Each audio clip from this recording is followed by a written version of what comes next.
بسم الله الرحمن الرحیم. محترم سامعین، پروګرام تحفه د سهار شروع شو او نن دې پروګرام کې مونږ یو اهمه پیدا ذکر کوو د قیام اللیل په باره کې. هغه دا ده چې د دې شپو بهترین عبادت هغه د شپې ولاړه ده. د رمضان مبارک د شپې عبادت او دا ولاړه څوک چې اخلاص او ایمان سره وکړي نو په دې باندې د بخښنې بشارتونه راغلي دي. نو د دې شپې ولاړه د تراوو په شکل کې، د تهجدو په شکل کې دغه ولاړه لوی سعادت دی. خو دا سړی چې خوراک وکړي نو هغه باندې بیا دا بوج کېږي، خوب وله راځي. د هغې د خوب او د ناراستۍ د دفع کولو دپاره ابن رجب حنبلي رحمه الله یو ډېره ښکلې فایده لیکلې ده. هغه وایي چې ډېر څکل چې دي د اوبو یا د شربت څکل دا خوب راولي او دا طعام چې دی معده کې هغه خرابوي. نو سفیان ثوری ویلی دي چې څه خورې نو هغه خوره، خو اوبو څکل چې دی نو هغه مسکه، اوبو ورپسې مسکه.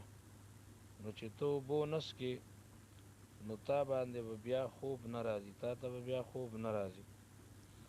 دا جامع العلوم والحکم کتاب کې دا خبره په جلد دویم صفحه 475 کې ذکر کړې ده.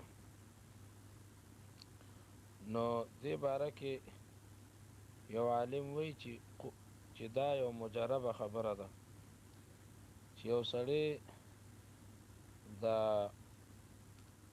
روټۍ وخوري او دې هغې پسې اوبه نسکي نو دله به خوب بیا نه راځي او دې به تراوو کې چې دی نو نه ستړي کېږي اگر که دې اوږده ولاړه وکړي. تبرک دپاره زه د ابن رجب حنبلي رحمه الله عبارت ذکر کوم. وی فإن کثرة الشرب تجلب النوم وتفسد الطعام.